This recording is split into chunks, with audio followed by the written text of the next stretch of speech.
வீரரே உம்மை துதித்து பாடுகிறோம்.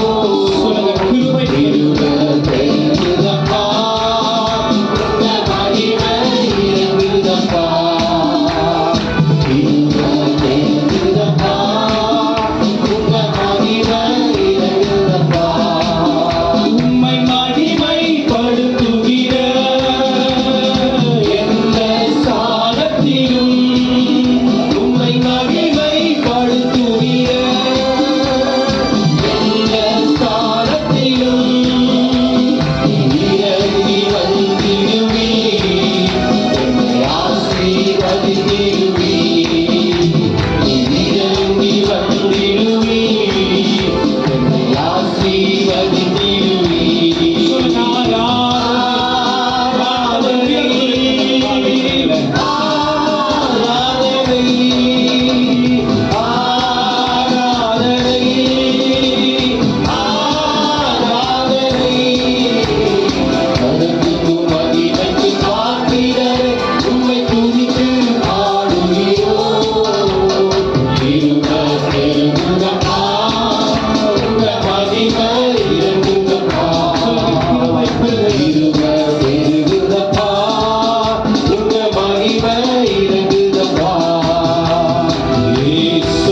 உம்மை உயர்த்துவதே எங்கள் நோக்கம். சொல்லுங்க. உம்மை பாடுவதே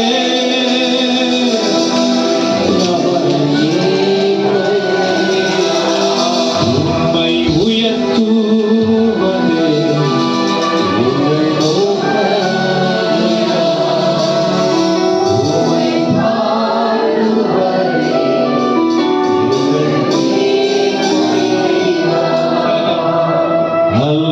அல்லேலூயா அல்லேலூயா. கரங்களை உயர்த்தி அந்த அப்பாவுக்கு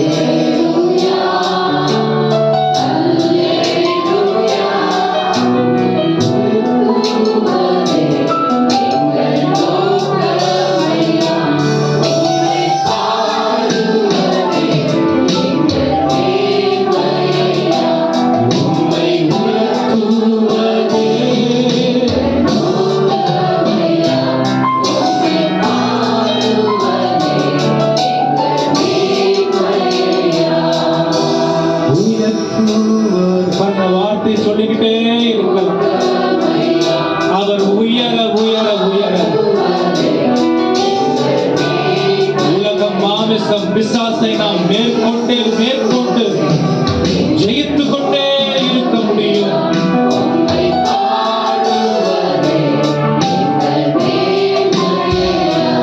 உம்மை உயர்த்து சொல்லுங்க. அப்ப உள்ளம் சொல்லட்டும்.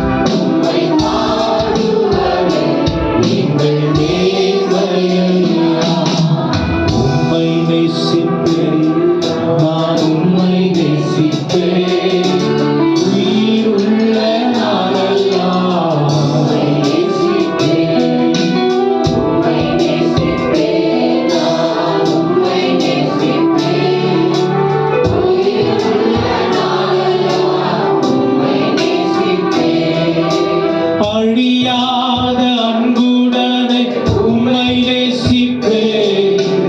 அப்பா பிதாவே உம்மை நேசிப்பேன். அழியாத அன்புடனே உம்மை நேசிப்பேன். அப்பா பிதாவே உம்மை நேசிப்பேன். உம்மை நேசிப்பேன். நான் உம்மை நேசிப்பேன்.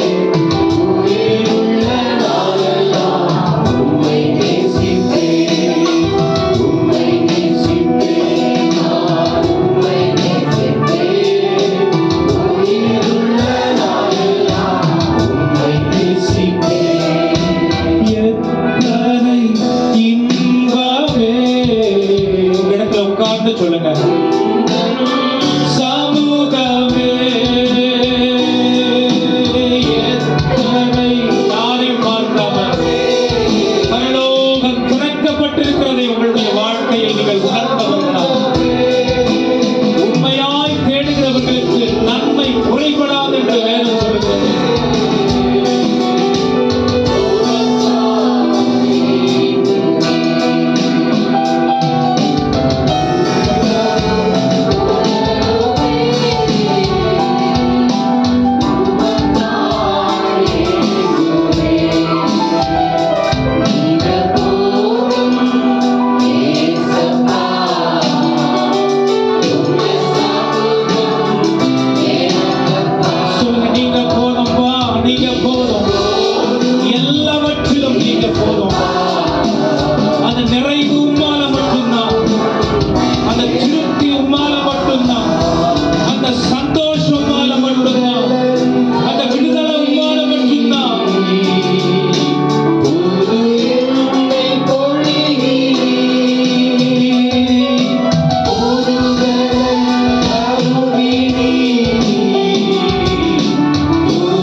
ஒரு நல்ல பக்தி விருத்தி அடையத்தக்க, ஒரு நல்ல ஆவியில் ஒரு நிறைவை காணத்தக்க, பரிசுத்தத்தை இன்னும் அதிகமாய் நம்முடைய வாழ்க்கையை கொடுத்து விட்டறியத்தக்க ஒரு அர்ப்பணிப்பு இந்த காலை வேளையில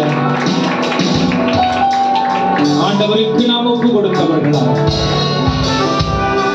ஓ மக்கள், நன்றி ஆண்டவரே, நன்றி செலுத்துகிறோம், நன்றி செலுத்துகிறோம். குறைவுள்ளவர்களாய் இருக்கிறவர்களுக்கு தேவன் நிறைவு தர, பலவீனமாய் இருக்கிறவர்களுக்கு தேவன் பலத்தை சுகத்தை தர. பரலோகத்தில் எப்படி தேவனுடைய சித்தம் நடைபெறுகிறதோ பூமியிலும் அதே போல நம்முடைய வாழ்க்கைகளில் நடைபெறத்தக்க ஒரு நிறைவை நம்முடைய வாழ்க்கையில் நாம் காண, நம்முடைய பிள்ளைகளுடைய வாழ்க்கையில் நாம் காண, நம்முடைய குடும்பங்களிலே நாம் காண,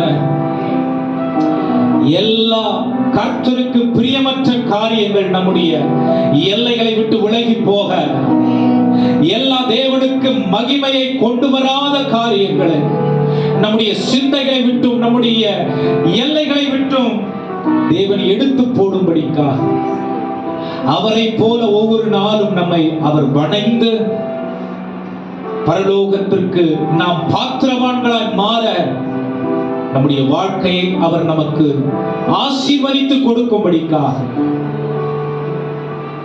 இதுவரைக்கும் நடத்தின நம்முடைய தேவன் இனியும் நம்மை நடத்த நம்முடைய தலைமை போதகரை பாஸ்டர் ஜான் நாக்ஸ் மேக்ஸனக்கா அவருடைய குடும்பங்களை தேவன் ஆசீர்வதித்து, எல்லா கிளை சபைகளையும் தேவன் ஆசீர்வதித்து ஒரு பக்தி விருத்தி நிறைந்த ஒரு பக்தி விருத்தியாய் இருக்கிறதான சந்ததியை இந்த கிளை சபைகள் மூலமாய் தேவன் எழுப்பி நிறுத்திக் கொள்ள, அதற்காக ஊழியர்களை அர்ப்பணிக்க செய்ய, ஊழியர்களை உருவாக்க, இதயங்கள் கொழுந்து விட்டறிய நம்முடைய சபை தேவன் ஆசீர்வதித்து சத்தியத்தில் நிற்க தேவன் நமக்கு திராணியை கிருபையும் கொடுக்கும்படிக்காக அபிஷேகத்தில் நிறைந்து பிசாசையும் உலகத்தையும் இந்த மாமிசத்தையும் ஜெயிக்கத்தக்க வல்லமையை தேவன் நம்முடைய வாழ்க்கையில் அருள பண்ணும்படிக்காக நம்முடைய சபை மூலமாய் நடக்கிறதான எல்லா ஊழியங்களிலும் அவரே மகிமைப்பட்டிருக்க நாம்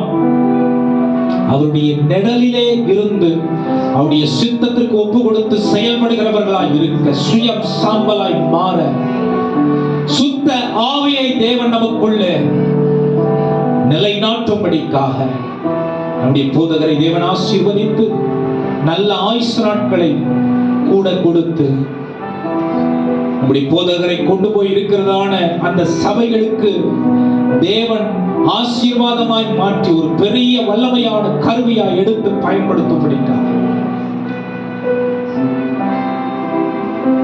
நம்முடைய போதகரை கொண்டு என்னெல்லாம் செய்யணும்னு சொல்லி தேவன் திட்டம் கொண்டு இருக்கிறாரோ அவர் போயிருக்கிறதான அந்த சபைகள் அதெல்லாம் ஒன்று குறையாமல் நிறைவேறத்தக்க தேவன் கிருபை செய்யபடியா இன்றும் இருக்கிறதான 3 ஆராதனைகளிலும் தேவனுடைய வல்லமை நிறைவாய் கடந்து வரத்தக்க மேலான கிருபையையும் ஆசீர்வாதையும் இரக்கத்தையும் தேவன் நம்முடைய வாழ்க்கைகளுக்கு தந்து நம்முடைய சபையில் உள்ள எல்லா குறைவுகளையும் கிறிஸ்துவுக்குள்ளே தேவன் நிறைவாக்கும்படிக்காக பாவங்களை மன்னித்து மீறுதல்களை நமக்கு கர்த்தர் மறந்து கிருபையினாலே நம்மை இடைக்கட்டி நம்முடைய ராஜ்யத்தின் பிள்ளைகளாய் நம்மை நிறுத்தும்படிக்காக ஒரு நாள் நம்முடைய நோக்கமே இயேசுவை போல மாறுகிறது, பரலோகத்திற்கு ஆயத்தப்படுகிறது, பிசாசுக்கு எதிர்த்து நிற்கிறது, கிறிஸ்துவை சாயலா இந்த பூமியிலே நாம் வெளிப்படுத்தி வாழ்வது. இவ்வளவுதான். நிறைய பெரிய ஒன்றும் சாதிக்க வேண்டிய அவசியம் இல்லை. இதை செய்தால் உலகம் நம்மை கிறிஸ்துவுக்குள்ளே அடையாளம் கண்டு கொள்ளும். அந்த கிருபைகளை தேவன் நமக்கு தரும்படிக்காக மீதி உள்ள பாகங்களை தேவன் பொறுப்பெடுத்து நடத்த எல்லா கரங்களை தட்டி வாய்களை தருது தேவனை. கடந்த நாட்கள் அநேக வாரங்கள், சொல்லணும்னா ஒரு 8-9 வாரங்களாய் பவுலின் நிருபங்களை குறித்து நாம் அப்படியே ஒரு ஓவர்வியூவை போல மேலோட்டமாய் தியானித்து வருகிறோம். ஆழமாக சென்று சத்தியங்களை நாம் இன்னும் கற்றுக்கொள்றதுக்கு இது ஒரு முன்னுரை தான், சரிங்களா? அப்ப ஆண்டவர் அதற்கு வேண்டிய கிருபைகளை நமக்கு தந்து கொண்டிருக்கிறார். பவுலினுடைய வாழ்க்கை வரலாறு, அவருடைய ஊழியத்தின் எல்லா என்ன சொல்றதுங்க, ஊழியத்தின் அர்ப்பணிப்பு, அவருடைய வாழ்க்கை எல்லாவற்றையும் ஒரு முன்னுரையாக பவுலுடைய வாழ்க்கையை கொண்டு நாம் பார்த்தோம். அதை தொடர்ந்து நாம் என்ன செஞ்சோம்னா, அவர் வேதத்துல அவருடைய ஊழியம் ஆரம்பித்த அந்த சூழலிலிருந்து அவர் எழுதினதான எல்லா நிருபங்களையும் பார்த்து வருகிறோம். வேதத்தில் இருக்கிற ஆர்டர் படி இல்ல, அவர் எழுதினதான ஆர்டர் படி. அப்ப இதை நாம் வாசித்து வருகிறோம். இதுல நிறைய சத்தியங்களை நாம் புரிந்து கொள்ள முடிகிறது. சரி, இந்த பவுலுடைய நிருபங்களை நம்ம வாசிக்கும் பொழுது இதெல்லாம் இருக்கும், இப்படியெல்லாம் இவர் ஒரு சபைக்கு எழுதுவாரு அப்படிங்கிறத எத்தனை பேர் முதல் முறை புதுசா கேட்டீங்க? கேட்டோம் அப்படிங்கிறீங்களா? ஆமா, கேட்டுறாதீங்க அப்படின்னு சொல்றீங்களா? தெரியல. ஓகே, நம்ம பாருங்க, முதல்ல எந்த அதிகாரம் பார்த்தோம்? பவுல் அவருடைய முறைமையின்படி அல்லது அவர் முதல் எழுதினதான நிருபம் எது சொல்லுங்க? கலாத்தியர், அப்புறம் தெசலோனிக்கேயர், 1 தெசலோனிக்கேயர், 2 தெசலோனிக்கேயர், அப்புறம் 1 கொரிந்தியர், 2 கொரிந்தியர். ஏன் சில புத்தகங்களை ஃபர்ஸ்ட் பார்ட் இல்லாம செகண்ட் பார்ட்டும் எழுதணும் அப்படின்னா அந்த சபைக்கு அது தேவையா இருந்தது. ஆமென். அந்த சபைக்கு அது தேவையானதா இருந்தது. சரி, ஒரு கேள்வி கேட்கிறேன், இப்ப கரெக்டா இருக்கும். எந்த சபை பவுலுக்கே சவாலாய் இருந்த ஒரு சபையா இருந்தது? சொல்லுங்க பார்க்கலாம். பவுல் நிருபத்தில் அவர் எல்லா சபைக்கு ஏறக்குறைய 13 சபைகளை, சிலது சபைகளாய், சிலது பட்டணங்களாய், சிலது தனிப்பட்ட நபர்களாய் அவர் எழுதியிருக்கிறார். ஆனா எந்த நிருபம், எந்த லெட்டர் அவருக்கே ஒரு பயங்கரமான சவாலாய் இருந்த ஒரு நிருபமாய் இருந்தது? எந்த நிருபம் சொல்லுங்க பார்க்கலாம்.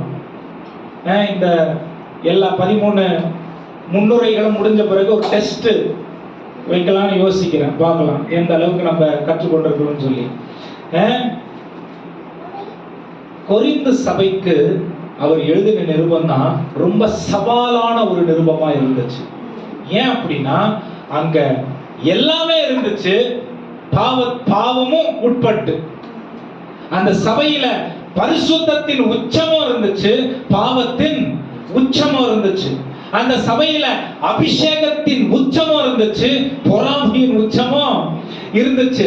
அந்த சபையில வரங்கள், வல்லமைகள் நிறைவாய் கிரியை செய்த சபையாகவும் இருந்தது. அங்க நிறைய பிரிவினைகள் இருந்த நிலைமையும் இருந்துச்சு. அந்த சபையில நிறைய ஆண்டவருடைய சத்தியத்தை அறிந்த அறிஞர்களும் இருந்தார்கள். ஆனால் ஏற்ற தாழ்வுகளும் இருந்துச்சு. அதனாலதான் கொரிந்து சபைக்கு எழுத நிருபத்தை மட்டும் நான் 4 வாரம் பிரசங்கித்தேன். இது ரொம்ப முக்கியமான ஒரு சூழ்நிலையா இருந்தது. ஏன்னா பிரச்சனையே எது அப்படின்னா கிறிஸ்தவர்கள் அல்லாதவர்களும் கிடையாது. பிரச்சனையே இந்த சபையில கிறிஸ்தவர்களும் தான். பிரச்சனையே இந்த சபையில யார் பயங்கரமா வல்லமையில நிரம்பி காணப்படுறாங்க, வரங்கள் கிரியை செய்கிறவர்களா இருக்கிறாங்களோ அவங்க தான் நிறைய பிரச்சனையா இருந்தாங்க. ஏன் தெரியுமா? அவர்களுடைய வல்லமைகளை ஆண்டவருக்கு முன்னாடி வச்சுட்டாங்க, ஆண்டவர் தூக்கி பின்னாடி வச்சுட்டாங்க. ஆண்டவருடைய வார்த்தைய அவர்கள் முன்னாடி வைக்காம ஆண்டவருடைய வார்த்தையினால் வந்த அறிவை முன்னாடி வச்சுட்டாங்க. அதனால நிறைய ஏகப்பட்ட பிரச்சனை இருந்துச்சு. இது முடிச்ச பிறகு கொரிந்தியரை நான் வசனமா கற்றுக் கொடுக்கலாம்னு நினைக்கிறேன். அது அப்போ உங்களுக்கு புரியும் இது எப்படிப்பட்ட ஒரு சத்தியம்னு சொல்லி. ஏன் தெரியுமா இதெல்லாம் முக்கியம்? பிசாசுக்கு நாம் கேட்க வேண்டியது என்ன தெரியுமா? இது இல்ல. பிசாசுக்கு நாம் கேட்க வேண்டியது தனிப்பட்ட விதத்துல நம்மளுடைய உணர்வுகளை தூண்டுகிறதான ஒரு வார்த்தைகளை தான் பிசாசு இந்த உலகம் முழுவதும் இன்றைக்கு நிரப்பி வைத்திருக்கிறான்.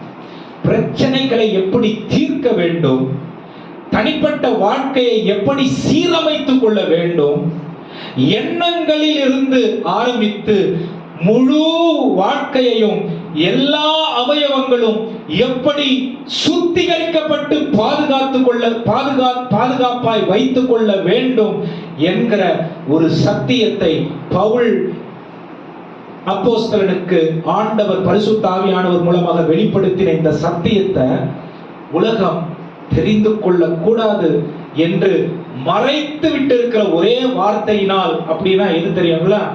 ஒரு 3-4 வார்த்தை தான் இன்னைக்கு கிறிஸ்தவத்துல ரொம்ப பாப்புலர். என்ன வார்த்தை சொல்லுங்க பார்க்கலாம்? 3-4 வார்த்தை தான், பெருசா நிறைய எல்லாம் கிடையாது. 3-4 இதை வச்சுதான் பிசாசு எல்லாரையும் குழப்பிக்கிட்டு இருக்கான். எல்லாரும் குழம்பி சந்தோஷமா ஆண்டவருக்குள்ளதான் இருக்கும்னு நினைச்சு வாழ்ந்துகிட்டோம் இருக்கோம். நம்ம இல்ல, உலகம் முழுவதும் இதுதான். 3-4 வார்த்தை. என்னது? ஆண்டவர் கிருபை பிரதர் அப்படின்னா என்னன்னே நிறைய பேருக்கு தெரியல. இங்க நான் சொல்லி கொடுத்தேன். ஆண்டவர் கிருபைனா என்னது? நான் சொல்லி கொடுத்தேன். என்னது ஆண்டவர் கிருபைனா? கலாத்தியர்ல நம்ம சொன்னோம், கிருபையினாலே விசுவாசத்தை கொண்டு ரட்சிக்கப்பட்டீர்கள், இது உங்களால் உண்டானது. எபேசியர் 2-வது அதிகாரம் 8-வது வசனம். உங்களால் உண்டானது அல்ல, தேவனுடைய ஈவு, கிஃப்ட். இந்த கிஃப்ட் ஆண்டவர் எது கொடுத்திரு? கிரேஸ் என்ற கிஃப்ட் ஆண்டவர் எது கொடுத்திருக்கார் தெரியுமா? எது கொடுத்திருக்கார் தெரியுமா? என்ன வேணா பண்றதுக்கு இல்ல. இந்த கிஃப்ட் எதுக்கு? நிறைய கிருபை ஆண்டவர் யாருக்கு கொடுத்திருக்கார் தெரியுங்களா? நிறைய தங்களை சோதித்து பார்க்கிறவர்களுக்கு. ஆமென். கிருபை நம்மளுடைய வாழ்க்கையில என்ன செய்யும் தெரியுமா? உள்ள நம்மளை சோதித்து பார்க்க வைக்கும். ஆமென். உச்சந்தலை முதல் உள்ளங்கால் வரைக்கும் நம்முடைய பார்வையிலும், நம்முடைய பேச்சிலும், நம்முடைய சிந்தையிலும், நம்முடைய உணர்விலும், நம்முடைய பழக்க வழக்கங்களிலும், நம்முடைய செயல்பாடுகளிலும் இயேசுவை வெளிப்படுத்துவதற்கு எதெல்லாம் தடையா இருக்கிறதோ அதை வெளிச்சம் போட்டு காட்டுகிறதற்கு தான் ஆண்டவர் நமக்கு என்ன கொடுத்திருக்காரு? கிருபையை கொடுத்திருக்காரு. ஆமென். கிருபையை புரிந்தவர்கள் எப்படி இருப்பாங்க தெரியுங்களா? ஆண்டவரே, இந்த வாழ்க்கை நான் வாழ தகுதியற்றவன், நீங்க உங்க கையில எடுத்துக்கங்கப்பா. ஆமென். தாழ்மைக்குள்ள வந்துருவாங்க. கிருபையின் வெளிப்பாடு தாழ்மை, கிருபையின் வெளிப்பாடு ஒழுக்கம், கிருபையின் வெளிப்பாடு கீழ்ப்படிதல், கிருபையின் வெளிப்பாடு அர்ப்பணித்தல், கிருபையின் வெளிப்பாடு பரிசுத்தமாக்கப்படுதல். ஆமென். தாளந்துகள் வெளிப்படுறது இல்ல கிருபை வெளிப்பாடு. ஆமென். நான் எவ்வளவு வல்லமையானவன் சொல்லி காட்டுறது இல்ல கிருபை வெளிப்பாடு. எனக்கு எவ்வளவு வரங்கிரியை செய்து அப்படின்னு காட்டுறது இல்ல கிருபையின் வெளிப்பாடு. கிருபையின் வெளிப்பாடு இயேசுவை போல நாம் மாறுகிறதற்கு அவர் நமக்கு கொடுத்திருக்கிற வெகுமதி. ஹல்லேலூயா, ஹல்லேலூயா. அப்ப ஆண்டவர் கிருபை அப்படின்ற ஒரு வார்த்தை ரொம்ப உலகத்துல பிரபல்யமா இருக்கு. அர்த்தம் இருக்கு, அர்த்தம் தெரியல. 2வது அபிஷேகம். ஆமென். இந்த அர்த்தம் கூட நிறைய தெரியாத இருக்கிற சூழ்நிலை இருக்கு. ஆமென். அப்புறம் வல்லமை, இதுக்கு அர்த்தமும் நிறைய தெரியாம இருக்கு. அதுக்கப்புறம் வரங்கள், இதுக்கு அர்த்தமும் நிறைய ஒரே வார்த்தையில சொன்னா. இதெல்லாம் ஆண்டவர் நமக்கு கொடுத்திருக்கிறது எதுக்காக? 1 கொரிந்தியர் 12-ம் அதிகாரத்தை வாசிச்சு பாருங்க. எதுக்காக கொடுக்கப்பட்டிருக்காருன்னா எல்லாரினுடைய நன்மைக்காக, சபையின் நன்மைக்காக தான் ஆண்டவர் எதை கொடுத்திருக்காரு? வரங்களையும், வல்லமைகளையும், கிருபைகளையும், தாளந்துகளையும், தலைமைத்துவங்களையும் எதுக்கு கொடுத்திருக்காரு? விசுவாசிகளின் நலனுக்காக. அப்ப எனக்கு ஆண்டவர் ஒண்ணு கொடுத்திருக்காருன்னா இது யாருக்கு பயன்படுறதுக்கு ஆண்டவர் கொடுத்திருக்காரு? சொல்லுங்க, யாருக்கு பயன்படுத்த கொடுத்திருக்காரு? எனக்குள்ள பயன்படுறதுக்கு இல்ல, எனக்குள்ள இருக்குது மற்றவர்களுக்கு பயன்படுவதற்கு. ஆமென். For the common good. பொதுவான நலனுக்காக ஆண்டவர் எனக்குள்ள ஒரு மேலான இரக்கத்தின் ஈவையும் கிருபையையும் தயவையும் கொடுத்திருக்கிறார். ஹல்லேலூயா. அப்ப ஒவ்வொருவரும் அபிஷேகம் பெற்றவர்களா இருக்க வேண்டுமா? பக்கத்துல பார்த்து சொல்லுங்க, அதுக்கு வேற ஆப்ஷனே கிடையாது. நிச்சயமா எல்லாரும் அபிஷேகம் பெற்றவர்களா இருக்கணும். ஆமென். எல்லாரும் வரம் பெற்றவர்களா இருக்கணுமா? நிச்சயமா வரம் பெற்றவர்களா இருக்கணும். எல்லாரும் ஆவியின் நிறைவு உடையவர்களா இருக்கணுமா? நிச்சயமா ஆவியின் நிறைவு உடையவர்களா இருக்கணும். உங்களுக்கு ஒருவேளை தீர்க்க தரிசன கிருபைகளும் வரங்களை ஆண்டவர் கொடுத்திருக்கிறார்னா தீர்க்க தரிசன வரத்தை உபயோகப்படுத்தியே ஆகணும். ஆமென்.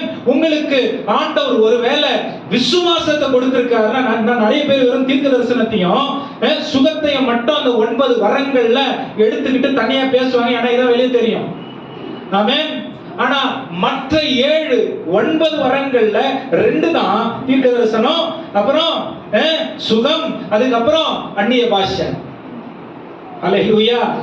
ஆனா மற்ற 8 அல்லது 9 அல்லது அந்த பட்டியல்ல நீங்க பாத்தீங்கன்னா விசுவாசம், அன்பு, ஆமென், என்கரேஜ்மெண்ட், ஆமென், பக்தி விருத்தி, இதெல்லாம் கூட வரங்களிலே இருக்கிற ஒரு காரியம்.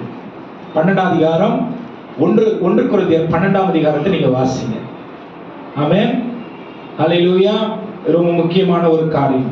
சரி, எதுக்காக கொடுக்கப்பட்ட இது நம்முடைய சபையில தெளிவாய் நாம் புரிந்து கொள்ள வேண்டிய விஷயம். ஆமென். இந்த வல்லமை பெற்றவர், வரம் பெற்றவர், இதெல்லாம் தூக்கி தூர வச்சிடணும்.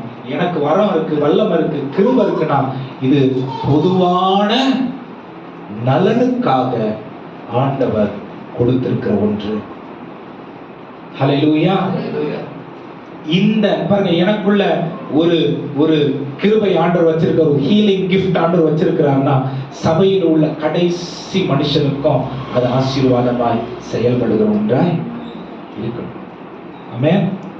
அப்ப இப்படிப்பட்ட ஒரு மன தெளிவு உடையவர்களாய், வசனத்தில் முதிர்ச்சி அடைகிறவர்களாய் நாம் இருப்போம் என்று சொன்னால் நாம் செய்கிற எல்லாம் ஆண்டவருக்கு மகிமையானதா இருக்கும்.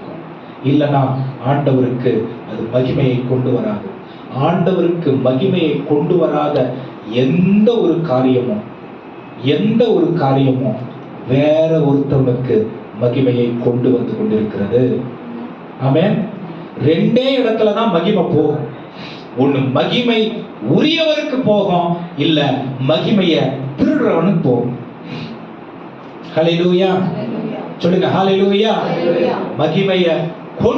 மகிமைக்கு பாத்திரருக்கு மகிமையை கொண்டு வருகிற வாழ்க்கையை நாம் வாழ்கிறோமா, அல்லது மகிமையை திருடுகிறவனுக்கு நாம் மகிமையை கொண்டு போய் கொடுத்து கொண்டிருக்கிறோமா என்று நாம் கவனத்தோடு வாழ வேண்டிய தேவை இருக்கிறது. ஹல்லேலூயா. சொல்லுங்க ஹல்லேலூயா. அவருடைய மகிமை அவருக்கு மட்டும்தான் சொந்தம். அதற்காக தான் நம்மளை ரட்சித்திருக்கிறார், பிரித்தெடுத்திருக்கிறார். இந்த உலகத்துல நாம் வாழுகிறோம். எதுக்காக வாழணும் தெரியுமா? எதுக்காக வாழணும்? அவர் மகிமைக்காக. ஹல்லேலூயா.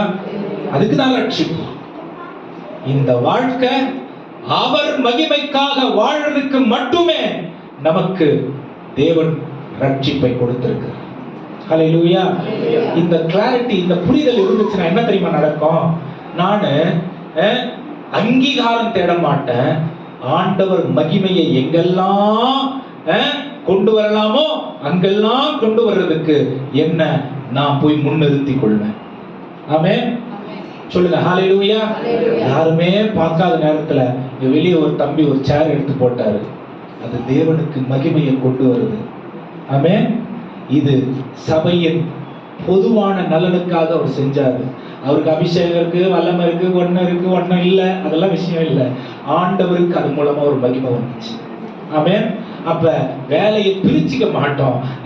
எல்லாரும் ஒரு மனதோட தேவனுடைய மகிமைக்காக வாழுகிற வாழ்க்கையை ஒருமனப்பட்டு நாம் வாழ்வோம்.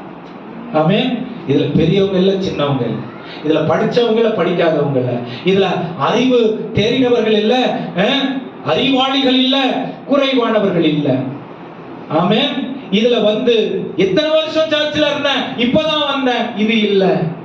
இதுல நாம் எப்படிப்பட்டவர்களாய் மற்றவர்களிலிருந்து தனித்து காணப்படணும், அப்படி இல்ல. ஆமென். கிறிஸ்தவமே ஒருவருக்கொருவர் துணை நின்று ஒருவரோடு ஒருவர் பரிசுத்தத்தில் வளர ஒருவருக்கொருவர் உதவி செய்கிறதுல இருக்கிறது. எத்தனை பேர் புரியுது நான் சொல்றது? ஹல்லேலூயா. இதுக்காக தான் பவுல் பாடுபட்டார். ஆமென். கிறிஸ்துவை எப்படியாவது மத்தியஸ்தராய் அல்லது எல்லாவற்றுக்கும் மேலானவராய் கொண்டு வந்து நிறுத்திடணும். அவர் சொல்ல நான் வாழணும், அவர் காண்பிக்கிற வழியில நான் நடக்கணும், அவர் மகிமைக்காக இந்த பூமியில சாட்சிகளாய் ஜீவிக்கணும். உலக மனிதர்கள் நம்மளை பார்த்து அவரை மகிமைப்படுத்தணும். இததான் பவுல் சத்தியமாக எல்லா சபைகளிலும் போதிக்கிறார். ஆமென்.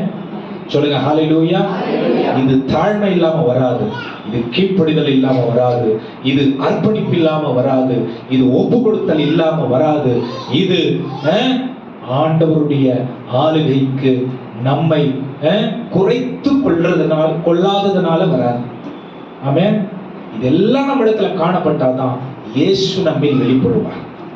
ஆமென். இல்லனா இயேசுவின் மாதிரிகள் வெளிப்பட்டுக்கிட்டு இருக்கோம், இயேசு வெளிப்பட மாட்டார். ஆமென். விசுவாசியாய் நம்முடைய நோக்கமே இயேசு நம்மளில் வெளிப்பட வேண்டும் என்கிறதே.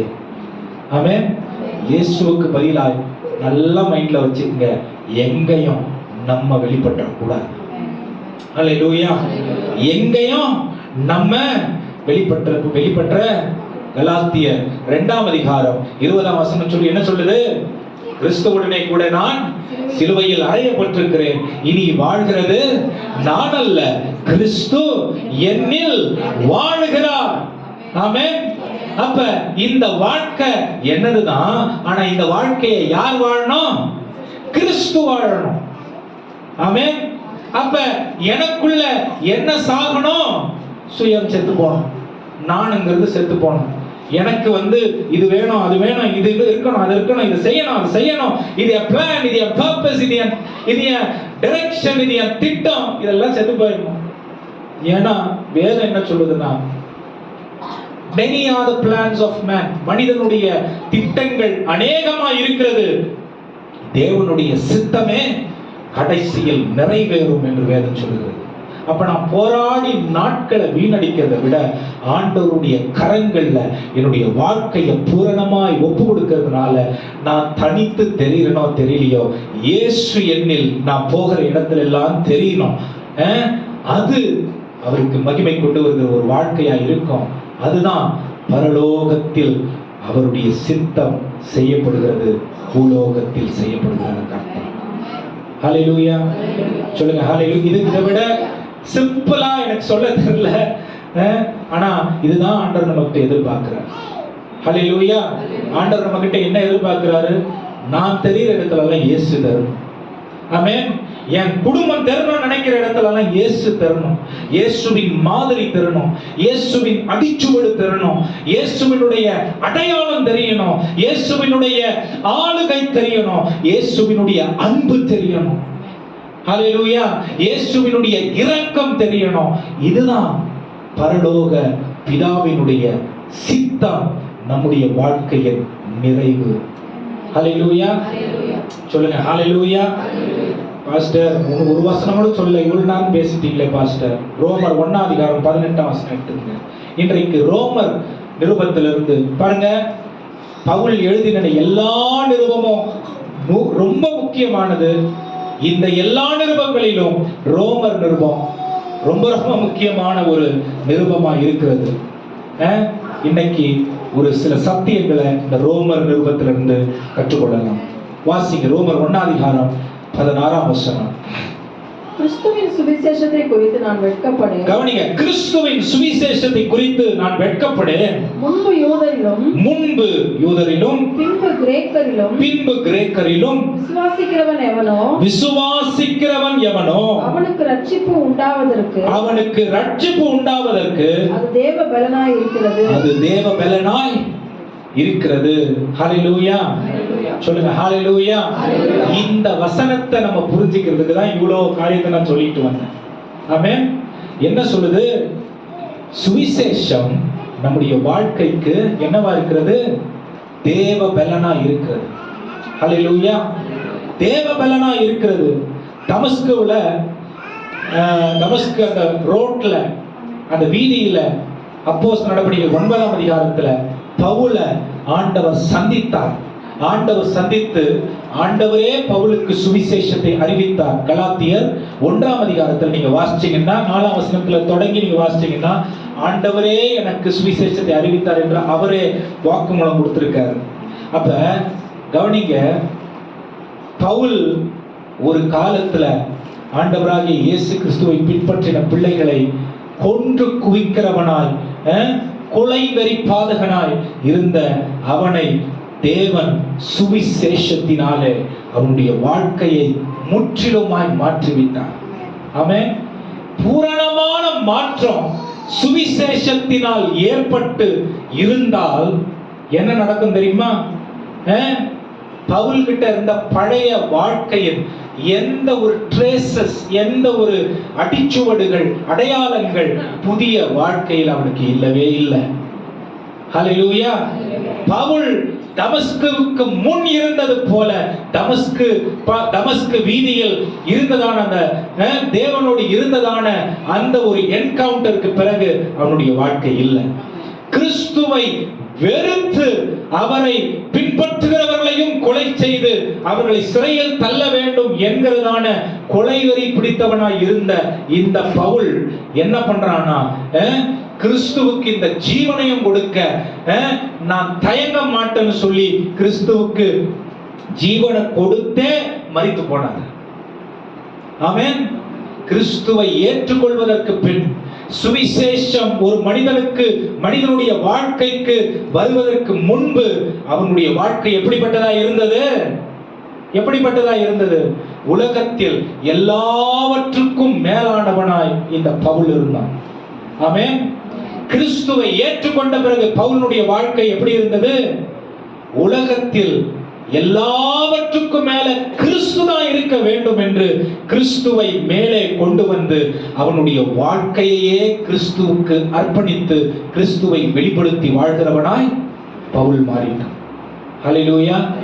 ரட்சிப்புக்கு முன்னாடி ரட்சிப்புக்கு பின்னாடிங்கிற ஒரு வித்தியாசம் நம்முடைய வாழ்க்கையில இதுதான், இப்படிதான் இருக்கணும்.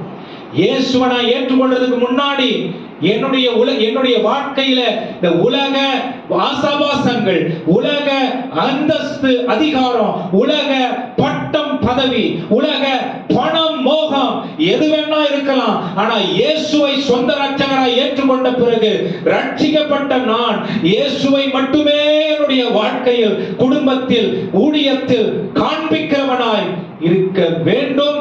இதுதான் உண்மையான ரட்சிப்புக்கு அடையாளம், வெளிப்பாடு. ஹalleluya. சொல்லுங்க ஹalleluya. எத்தனை பேர் சொல்ல முடியும் நான் ரட்சிக்கப்பட்டிருக்கிறேன்னு? ரெண்டே கைதான் பார்க்க முடியுது. நல்ல நீங்க உண்மையா பாதி கை தூக்குனீங்கன்னா நல்லதுதான். ஏன்னா கொஞ்சம் அப்படியே உலகெல்லாம் ஒட்டிருக்கையா, என்ன பண்றதுன்னு தெரியல, எப்படியாவது நான் ஆண்டவரை முற்றிலுமாய் காண்பிக்கிற அளவுக்கு அந்த இடத்துக்கு நகரணுங்கிற உணர்வு உங்களுக்கு இருந்து பாதி கை தூக்குனீங்கன்னா நல்லது. ஆமென். ஹalleluya. இது ஒரு எச்சரிப்பாகவும் நம்ம எடுத்துக்கலாம். ஏன்னா பவுலுடைய வாழ்க்கை அவன் மனம் மாறின பிறகு இயேசு விரும்புகிற வாழ்க்கையாய் மட்டுமே இருந்தது. அவன் பேசின வார்த்தை இயேசுவை எல்லா இடங்களிலும் உயர்த்தினதான வார்த்தையாய் இருந்தது.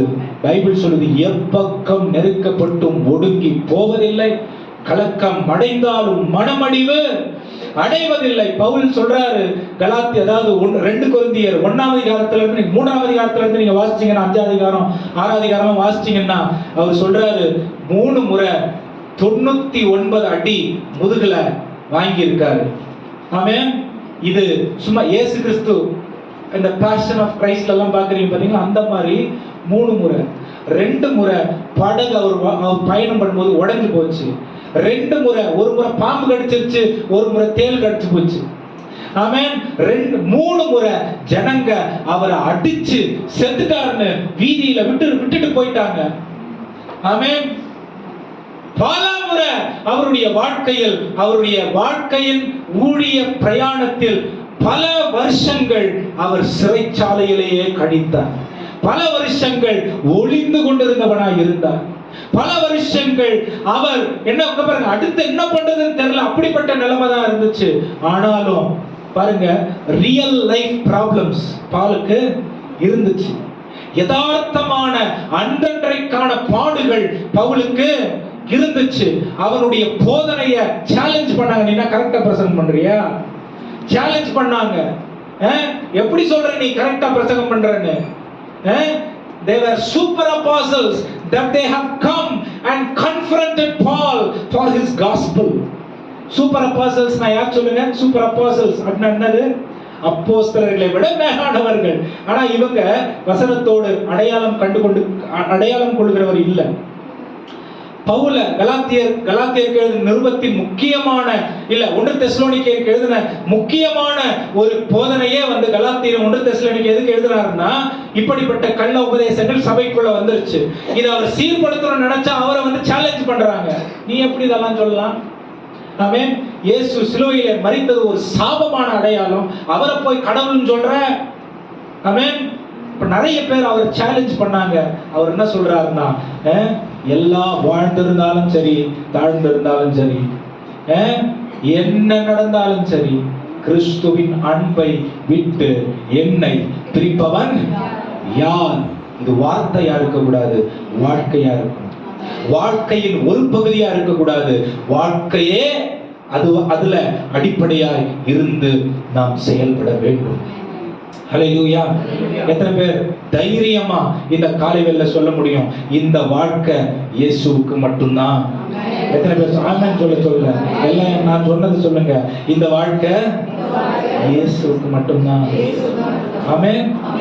அவருடைய நிறைவுல நான் குடும்பத்தை நடத்தணும்னா எனக்கு சமாதானம், சந்தோஷம் இருக்கும். அவருடைய நடத்துதல்ல என் பிள்ளைகளை நான் வளர்த்தேன்னா என் வாழ்க்கையில நான் நினைக்கிறத என் பிள்ளைங்க அழகா மேலோங்கி வந்துருவாங்க. ஏன்?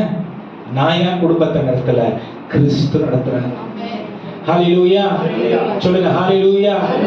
அப்ப இப்படிப்பட்ட ஒரு நற்செய்தி சுவிசேஷம் பவுலுடைய வாழ்க்கைய தமஸ்குக்கு முன்னாடி தமஸ்குக்கு பின்னாடிங்கிறத பிரிச்சிருச்சு. ஆமென். நம்முடைய வாழ்க்கையில் அந்த தருணம் எது? இயேசுவை நான் சந்தித்த அந்த தருணத்திலிருந்து இந்த நொடி வரைக்கும் இயேசு விரும்புகிறபடி நான் வாழ்கிறேனா, அல்லது இயேசுவை ஏற்றுக்கொண்டும் நான் விரும்புகிறபடி நான் வாழ்கிறேனா என்று நான் ஆராய்ந்து பார்க்க வேண்டிய தேவை இருக்கிறது. ஹல்லேலூயா. ரொம்ப முக்கியமான சத்தியம் பிரியமானவர்களே. ஆமென். இயேசுவின் ரத்தம் சிந்துதல் அதற்கு வல்லமை இருக்கும்னா அது என்னை ஒரு பகுதி கழுவிட்டு ஒரு பகுதி கழுவாம விடல. உச்சந்தலை முதல் உள்ளங்கால் வரைக்கும் உள்ளும் புறம்பும் பூரணமாய் கழுவி இருக்கிற அவருடைய மாசற்ற ரத்தத்தை உடையவர்களாய் நாம் இருக்கிறோம் என்று புரிந்து கொள்ள வேண்டும். ஆமென். சொல்லுங்க. ஹல்லேலூயா. எதுக்கு இதை எப்படி செய்யறதுன்னு நான் கடைசியா சொல்றேன். ஆமென்.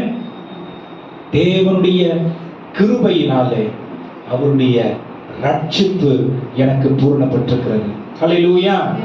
அப்ப ஏன் இது ரோமர்களுக்கு பவுல் எழுதுறார் தெரியுமா? ஏன் இந்த ரோம சபைக்கு இது எழுதுறார் தெரியுமா? ஏன் எழுதுறார் தெரியுமா? இது ரொம்ப முக்கியமான ஒரு பட்டணமா இருந்துச்சு. ஏன்னா ரோமர்கள் உலகம் முழுவதையும் தங்களுடைய ஆளுகைக்கு கீழ் வைத்திருந்தார்கள்.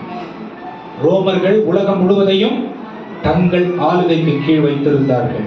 அப்ப அந்த ரோம் தேசத்துல இந்த சுவிசேஷத்தை அவர் நிலைநாட்டினால் உலகம் முழுவதும் இந்த சத்தியம் உறுதியாய் நின்றுவிடும், பரவிவிடும் என்கிற அந்த இதுவரைக்கும் சபைகளுக்கு எழுதிக்கிட்டு இருக்கிறாரு. ரோம நிருபத்தை எழுதும் பொழுது அவர் முழு உலகத்தையும் மனதில் வைத்து எழுதினார். ஆமென். இன்றைக்கு நீங்களும் நானும் இந்த கிருபையை புரிஞ்சுக்கிட்டு இருக்கோம், இந்த இரக்கத்தை புரிஞ்சுக்கிட்டு இருக்கோம், இந்த இயேசு கிறிஸ்துவினுடைய அன்பை புரிஞ்சுக்கிட்டு இருக்கோம்னா அன்னைக்கு பவுல் மூலமா எழுதி நிருபமாய் வந்த இந்த ரோம நிருபம் கூட ஒரு முக்கியமான காரணம். ஏன் தெரியுமா? சிஸ்டமேட்டிக் தியாலஜி அப்படின்னு சொல்லி பைபிள் காலேஜ்ல அதுதான் நிறைய மாதங்கள், சில வருஷங்கள் கூட சிஸ்டமேட்டிக் தியாலஜி கற்றுக் கொடுப்பாங்க. எப்படி இறையியல், இயேசுவை குறித்து, தெய்வத்தை குறித்து படிக்கிறது அப்படிங்கிற போதனைய படிப்படியா எப்படி கற்றுக்கிறது அப்படின்னு சொல்லி பைபிள் காலேஜ்ல நிறைய வருஷம் கற்றுக் கொடுப்பாங்க. அத மூலாதாரமா எந்த இடத்துல இருந்து எடுத்திருக்காங்க? இவ்வளவு பெரிய புக் இருக்குங்க, ஒரு 4 புக்கு, இவ்வளவு பெரிய புக் இருக்கும். இந்த புக்கை பார்த்தாலே பயமா இருக்கும். பயத்துக்கே பாதி பேர் படிக்க மாட்டாங்க, அசைன்மெண்ட்டுக்கு மட்டும்தான் அந்த புக்கை யூஸ் பண்ணுவாங்க. இந்த systematic theology, foundation of church எங்க இருந்து அவர் எடுத்திருக்காரு தெரியுமா? ரோமர் 1ஆம் அதிகாரத்திலிருந்து 8ஆம் அதிகாரம் வரைக்கும். ஆமென்.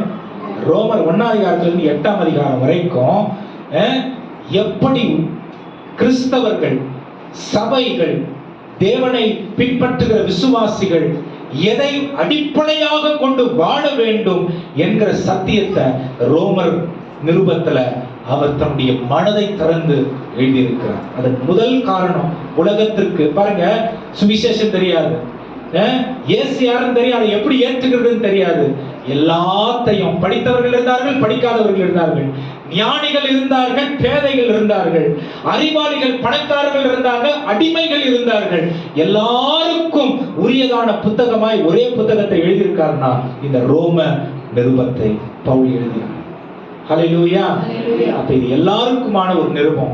அப்ப என்ன சொல்றாருன்னா, முதலாவது சுவிசேஷம் எல்லாருக்கும் உட்பட்டதா இருக்கிறது, எல்லாருக்கும் உரியதாய் இருக்கிறது. நற்செய்தி எல்லாருக்கும் உரியதா இருக்கிறது. ஆண் என்றும் இல்லை, பெண் என்றும் இல்லை, சிறியவர்கள் என்றும் இல்லை, பெரியவர்கள் என்றும் இல்லை, படித்தவர்கள் இல்லை, படிக்காதவர்கள் இல்லை, மேதைகள் இல்ல, அறிவாளிகள் இல்ல, சாதாரண பாமர மக்கள் இல்ல.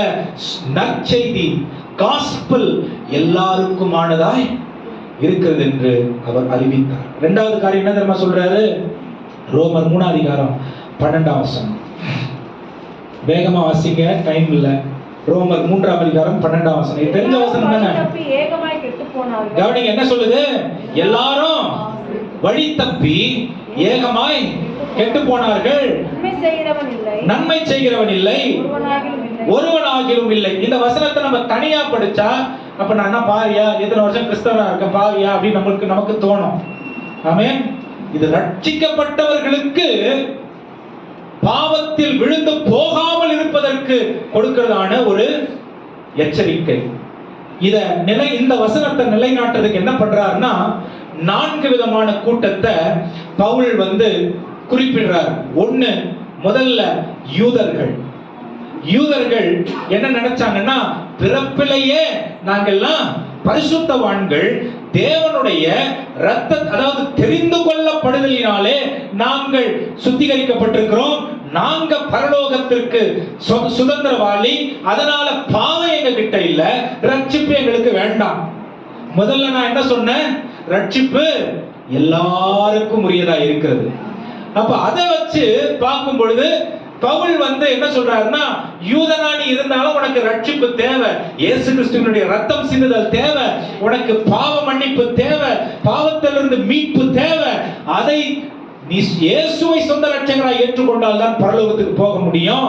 உன்னுடைய நீ அப்படியே ஆண்டவர் உங்களுடைய சந்ததியை தெரிஞ்சுக்கிட்டாருங்கிறதுனால நம்ம குடும்பத்தில் இருக்கிற எல்லாரும் பரலோகம் போயிடும் கிடையாது அப்படிங்கிறத சொல்ற.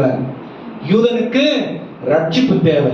ரெண்டாவது யாரு சொல்றாருன்னா, நாங்கெல்லாம் நல்லா படிச்சுட்டு இருக்கிறோம், எங்களுடைய படிப்பு எங்களுக்கு தெளிவை கொடுத்திருக்கிறது, இயேசு தெய்வம், அதாவது உலகத்துல கடவுள் இல்லைன்னு சொல்றாங்க பாருங்க, அந்த குரூப்புக்கு பேசுறாரு. என்ன சொல்றாரு? நாங்கெல்லாம் குரங்குல இருந்து வந்தவங்க, நான் சயின்ஸை வச்சு ப்ரூவ் பண்ணுவேன், நான் எனக்கு எல்லாம் தெரியும், நான் படிச்சிருக்கிறேன் அப்படிங்கிற நிலைமையில் இருக்கிறவங்களுக்கு இவர் என்ன சொல்றாரு? உனக்கும் இயேசு தேவை, நீயும் பாவம் செஞ்சிருக்கிற, நீ இல்ல, ஆதாம் மூலமாய் வந்த எல்லா மனிதர்களும் பாவிகள் தான், எல்லாருக்கும் பாவ மன்னிப்பு வேணும், படிப்போ அறிவோ நம்முடைய பாவங்களை நம் பாவங்கள்ல இருந்து நம்மளுக்கு விடுதலை கொடுக்காது. இயேசு கிறிஸ்துவின் ரத்தம் மட்டும்தான் நமக்கு நம்முடைய பாவங்கள்ல இருந்து விடுதலை கொடுக்கும்னு சொல்லி அந்த குரூப்புக்கும் படிச்சவங்களா இருங்க, சயின்டிஸ்டா இருங்க, யாராவது இருங்க, இயேசு கிறிஸ்துவின் ரத்தம் சிந்துதல் இல்லாமல் பாவ மன்னிப்பு இல்லைன்னு சொல்றாரு. மூணாவது ஒரு குரூப் இருக்கு. நாங்கள் நிறைய தான தர்மங்கள் செய்றோம், நாங்கள் எங்களுடைய, அதாவது உலகத்துல பாக்குறோம் இல்லைங்களா, தான தர்மங்கள் செய்யறதுனால பாவங்கள் குறைஞ்சிரும். பைபிள் என்ன தெரியுமா சொல்லுது? தான தர்மங்கள் செய்யறது நல்லது, ஆனா அதனால பாவங்கள் மன்னிக்கப்படும்னா பாவங்கள் மன்னிக்கப்படாது. இயேசு கிறிஸ்துவின் ரத்தம் சிந்துதல் தான் பாவங்களை மன்னிக்கும், வேற எதுவும் பாவங்களை மன்னிக்காது. தான தர்மங்கள் செஞ்சா புண்ணியங்கள் சேருமா? சேரலாம், சேராமல் இருக்கலாம். ஆமென். நான் எவ்வளோ புண்ணியத்தை சேர்த்து வச்சாலும் பாவ மன்னிப்பு இல்லைன்னா நான் பாவிதான். ஆமென். நான் எவ்வளவு புண்ணியங்களை சேர்த்து வச்சாலும் இயேசு எனக்கு சொந்த ரட்சகரா இல்லைன்னா அதெல்லாம் என்னுடைய வாழ்க்கையின் ஆசீர்வாதத்துக்காக இருக்கு. ஆமென். சொல்லுங்க ஹல்லேலூயா. அப்ப தான தர்மங்கள் செஞ்சு நல்லது செய்யறதுனால எனக்கு ஒரு விடுதலை கிடைச்சிரும். நான் ஆண்டவர் எனக்கு பைபாஸ்ல பரலோகத்துக்கு வழி காட்டிடுவாரு. அப்படி நிறைய பேர் இருக்காங்க, நிறைய பேர் இருக்காங்க. கத்தோலிக்க மக்கள் இந்த ஸ்கூல்ஸ் காலேஜஸ் எல்லாம் நடத்துறாங்க பாத்தீங்களா, கம்மி ஃபீஸ் வச்சு எல்லாம் நடத்துறாங்க. எதுக்கு நடத்துறாங்க அப்படின்னா அவங்களுடைய புரிதல் என்ன அப்படின்னு சொன்னா, நாங்க நிறைய சர்வீஸ் செஞ்சோம்னா நாங்க நிறைய கிளென்சிங் அடைவோம், சுத்திகரிக்கப்படுவோம் அப்படின்னு. ஆமென். இன்னைக்கு மடாதிபதிகள் எல்லாம் எத்தனை பேர் வந்திருக்காங்க, எல்லாம் நிறைய கோயில்கள்ல அன்னதானங்கள் பண்றாங்க, நிறைய பணக்காரர்கள் பணத்தை எடுத்து போய் உண்டியில போடுறாங்க. இதே கான்செப்ட் தான். என்ன, கடவுளுக்கு நான் எல்லாத்தையும் கொடுத்துட்டேன்னா எனக்கு என் பாவம் கழுவப்பட்ட ஒரு பூஜையை பண்ணிட்டா நான் என் பாவம், வேதம் சொல்லுது இயேசுவினுடைய ரத்தம் சிந்துதல் இல்லாமல் எனக்கு பாவ மன்னிப்பு இல்லை. ஆமென். இந்த சத்தியத்தை உலகம் முழுவதும் போய் சேரணுங்கிறதுக்கு ரோமர் அரசாங்கம் ஆளுகை செய்து கொண்டிருந்ததான அந்த நாட்கள்ல பவுல் எழுதுகிறார். ஆமென். அப்ப யாருன்னா சொன்னாங்க தான தர்மம் செஞ்சா நமக்கு இருக்கா பாருங்க, கிறிஸ்துவுக்குள்ள பைபிள் என்ன சொல்லுதுன்னா, கிறிஸ்துவுக்குள்ள நீங்க இருந்து ஏழைகளை விசாரிக்கிறீங்க அப்படின்னா இது இது ஏற்றுக்கொள்ளப்படுகிற ஒரு காரியமா இருக்கு. ஏன் நீங்க இத ஒரு கடமையாக செய்யல, இது அன்பின் வெளிப்பாடாக செய்வீங்க. ஆமென். இது கடமை இல்ல, ஏழையை பார்த்துக்கிறியா மேல, இல்ல இல்ல இல்ல இல்ல. ஆமென். இயேசு எனக்கு இதெல்லாம் கொடுத்திருக்கிறார். ஆமென். உலகத்துல ஏழைகள் இருக்கிறாங்க, இயேசுவை அவருடைய அன்பு என்னுடைய வாழ்க்கையில இருக்கிறதுங்கிறத வெளிப்படுத்துறதுக்கு ஒரு வழி என்னிடத்தில் இருக்கிற கொஞ்சம் ஏழைகளுக்கு நான் கொடுக்கிறேன். இது சரியான புரிதலா இருக்கும். அல்லேலூயா. பாவம் என்னுடைய தானத்தோடு தொடர்பு படுத்தி பரலோகத்தோடு தொடர்பு படுத்தினா அது தவறான புரிதல். ஆமென். வேத வசனத்துக்கு புறம்பானது. நாலாவது ஒரு குரூப் இருந்துச்சு. இந்த குரூப் எப்படிப்பட்ட ஒரு குரூப்னா, முதல்ல நான் சொன்னேன் யாரு, முதல்ல யூதர்கள். பிறப்பால் நாங்க பரலோகத்திற்காகவே பிறக்கப்பட்டவர்கள். ஆண்டவர் சொல்றாரு, உனக்கு ஒரு ரட்சிப்பு தேவை, இயேசுவின் பாவ மன்னிப்பு தேவை. ரெண்டாவது ஒரு குரூப், நாங்க படிச்சவங்க, எங்க படிப்பு ஞானத்தை வச்சு தெய்வமே எங்களுக்கு வேணாம், எங்களுக்கு பாவம் எங்களுடைய வாழ்க்கையில இல்லைன்னு எங்களுக்கு தெரியும். அப்படிப்பட்ட குரூப்புக்கும் இயேசு தேவை. ஏன்னா மனுஷன் உலகத்துல பாவத்திற்கு உட்பட்டு தான் பிறந்திருக்கிறான். மூன்றாவது ஒரு குரூப் என்னது, நாங்க நற்கிரியைகளினாலே எங்களுடைய பாவங்களை குறைத்துக் கொள்ளலாம். இல்லை இல்லை இல்லை, இயேசுவின் ரத்தம் சிந்துதல் தேவை. நாலாவது ஒரு குரூப் பரிசேயர்கள் சதுசேயர்கள் என்ன பண்றாங்கன்னா, பவுல் கிட்ட பாருங்க, நாங்க எல்லா கற்பனைகளையும் கை கொண்டிருக்கிறோம். இது என்ன சொல்றதுங்க, சுய நீதிமான்கள். எல்லா கற்பனைகளையும் கை கொண்டிருக்கோம். அதனால பரிசுத்தத்தை நாங்க டிமாண்ட் பண்றோம், பரலோகத்தை நாங்க என்ன பண்றோம், டிமாண்ட் பண்றோம், கொடுத்தே ஆகணும், அது எங்க ரைட்ஸ். ஆண்டவர் என்ன தெரியுமா சொல்றாரு? நீயும் பாவி. ஆமென். உனக்கும் பாவ மன்னிப்பு தேவை. இந்த 4 குழுக்களையும் பார்த்து பவுல் என்ன சொல்றாரு தெரியுமா? ரோமர் 3:23 சொல்றாரு, எல்லாரும் பாவம் செஞ்சு ஏகமாய் கெட்டு போயிருக்கிறார்கள், தேவனுடைய மகிமையை அற்று போயிருக்கிறார்கள், எல்லாருக்கும் ஆண்டவருடைய ரத்தம் சிந்துதல் தேவை. ஹல்லேலூயா. எல்லாருக்கும் மீட்பர் தேவை.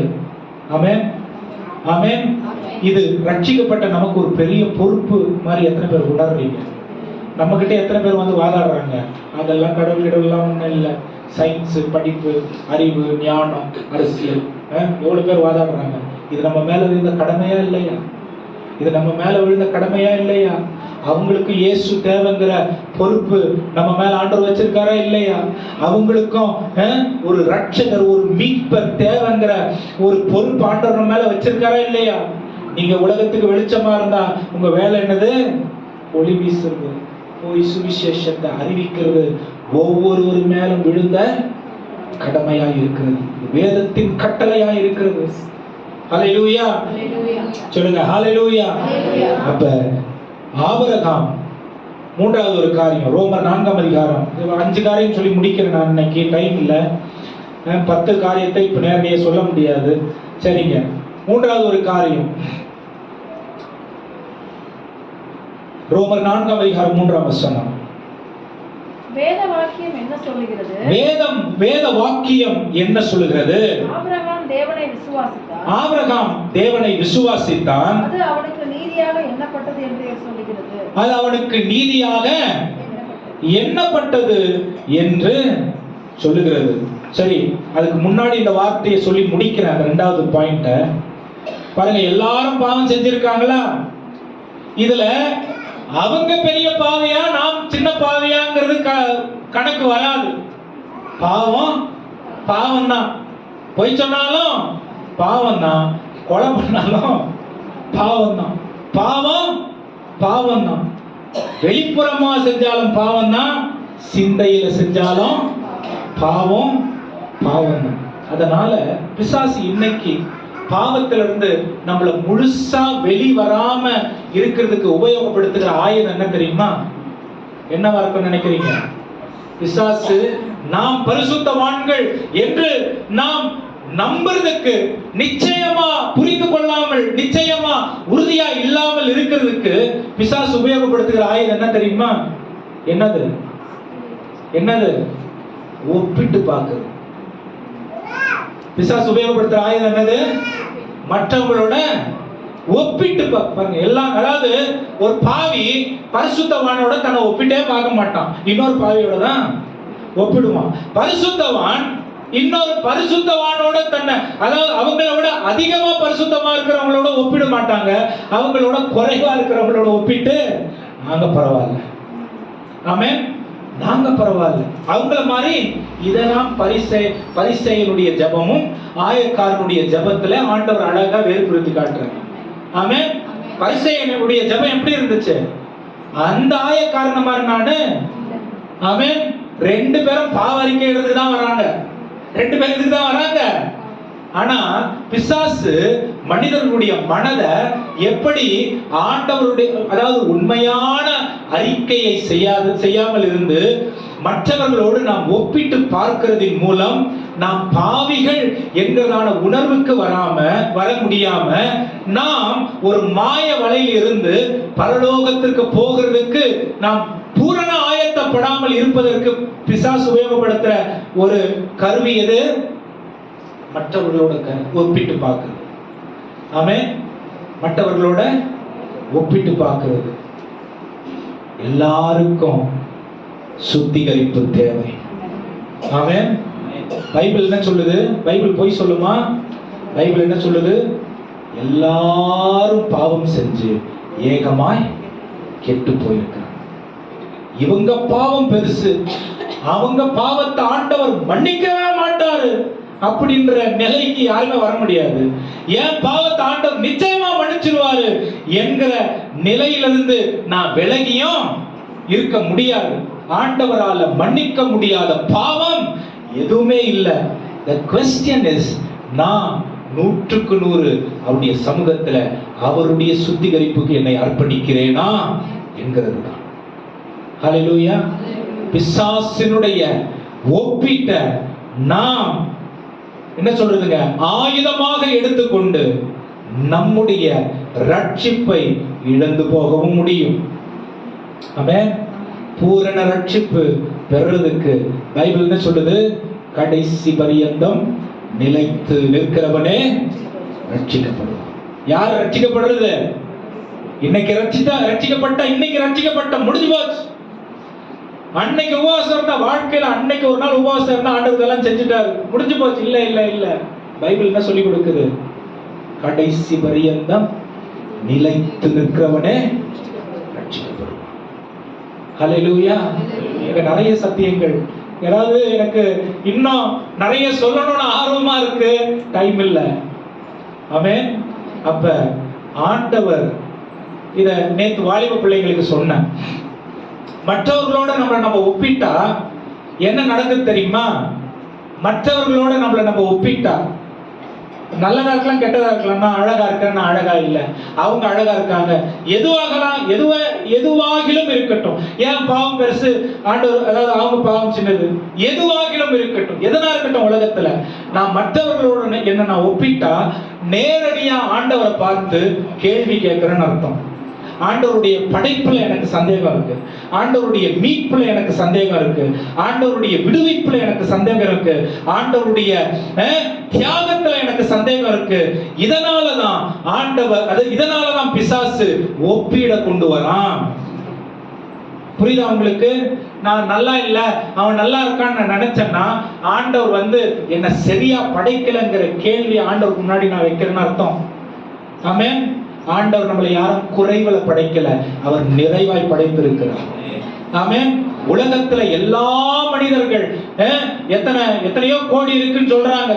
எத்தனை கோடி மனிதர்கள் இருந்தாலும் நீங்க ஆண்டவருடைய பார்வையில் நிறைவான படைப்பு. ஆமென்.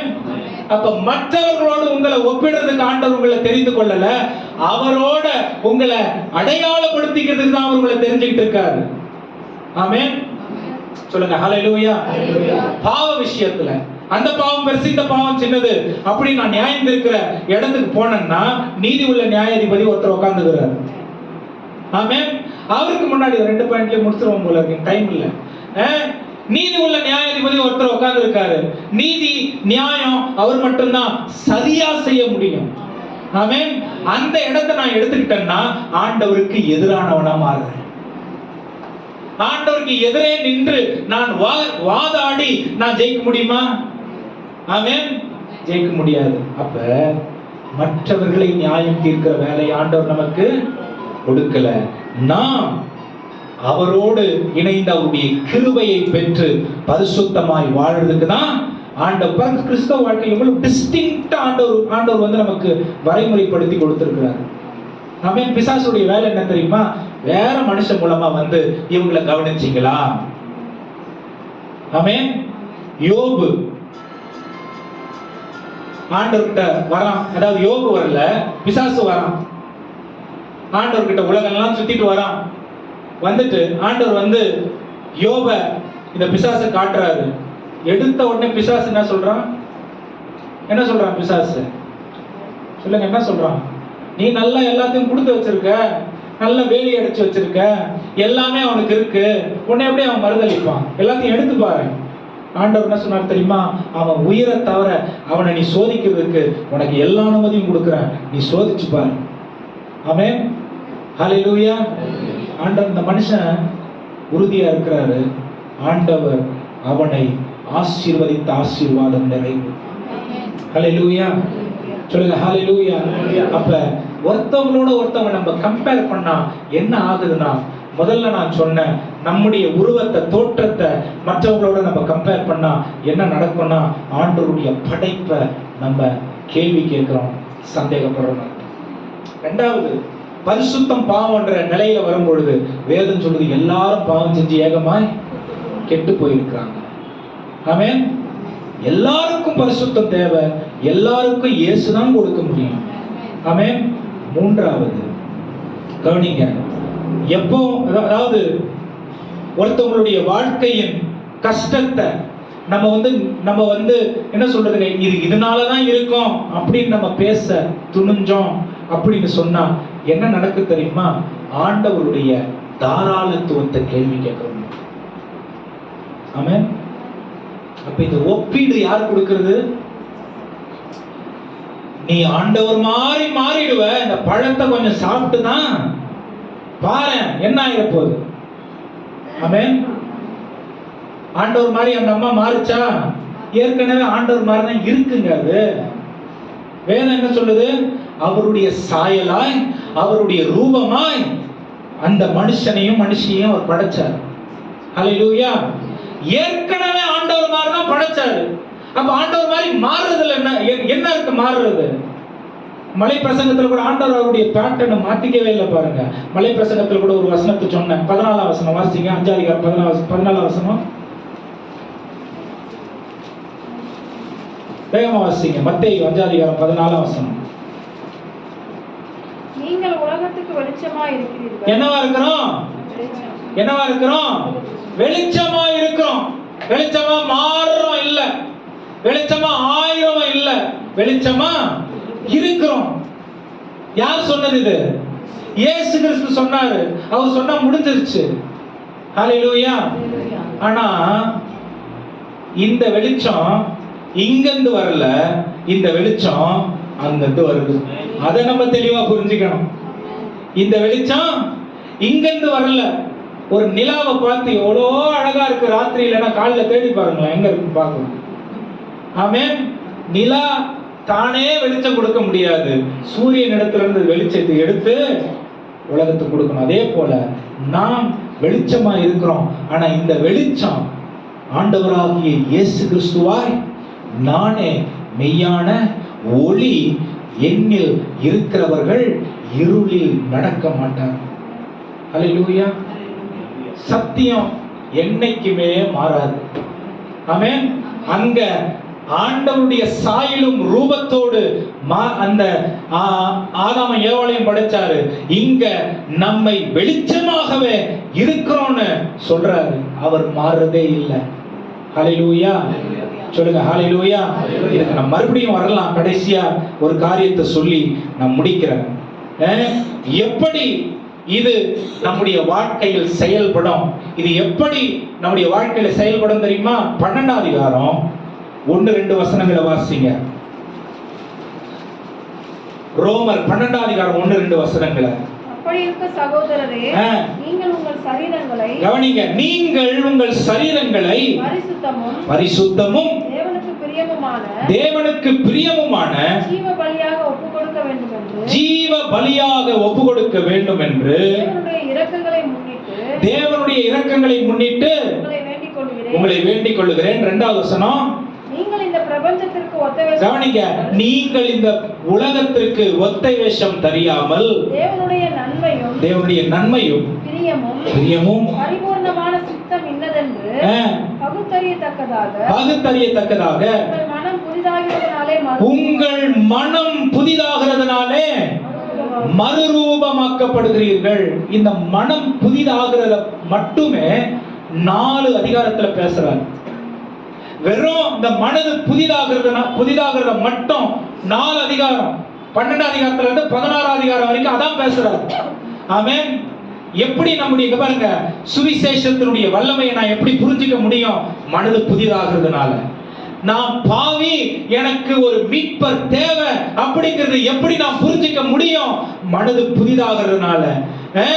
நீதிமான் விசுவாசத்தினாலே பிழைத்திருக்கிறான், எப்படி புரிய முடியும்? மனது புதிதாகிறதுனால. கிறிஸ்து சமாதானத்திற்கு நிறைவானவர், எப்படி புரிஞ்சுக்க முடியும்? மனது புதிதாகிறதுனால. பாவத்தை விட கிருபை மேலானது, எப்படி புரிஞ்சுக்க முடியும்? மனது புதிதாகிறதுனால. உள்ளிருக்கிற போராட்டத்தை எப்படி மேற்கொள்ள முடியும்? மனது புதிதாகிறதுனால. ஹல்லேலூயா. கிறிஸ்துவுக்குள் எனக்கு என்ன இல்ல, கண்டம்னேஷன் இல்ல, ஆக்கினை தீர்ப்பு இல்லைன்னு எப்படி நான் புரிஞ்சுக்க முடியும்? மனது புதிதாகிறதுனால. ஆமென். ஆண்டவராகிய தேவன் எல்லாவற்றையும் நன்மைக்கு ஏதுவாகவே நமக்காக செய்வாருங்கிறதை எப்படி நாம் புரிஞ்சுக்க முடியும்? மனது புதிதாகிறதுனாலே.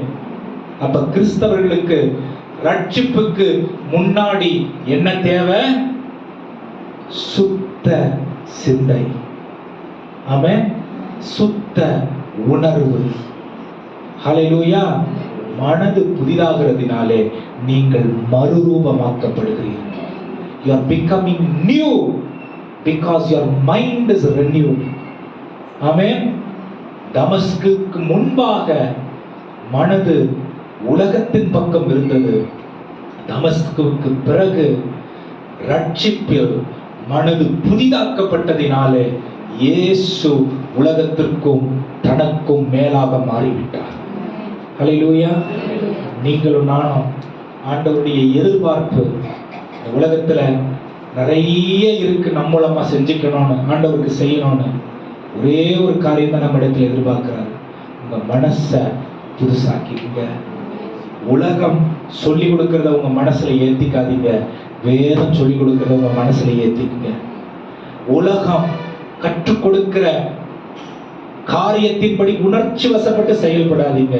பரிசுத்த ஆவியானவர் உங்களுக்கு போதித்து நடத்துகிற வழிகாட்டியா இருக்கிற அவருடைய வழிநடத்துதலுக்கு உங்களுடைய மனதை பதித்துக் கொள்ளுங்க. ஹல்லேலூயா. நித்தியம் நிச்சயமா நமக்காக இயேசுவோடு வைக்கப்பட்டிருக்கு. அதுல நான் சுதந்திரிக்கணும்னா மனது புதிதாக்கப்பட வேண்டும். ஹல்லேலூயா. A renewed Christian is a renewed Christ expliciter. ஆமென். மனது புதிதாக்கப்பட்டவர்கள் கிறிஸ்துவை வெளிப்படுத்தியே வாழ்வார். இல்லைன்னா கிறிஸ்துவை வெளிப்படுத்த முடியாது. ஆமென். சொல்லுங்க ஹல்லேலூயா.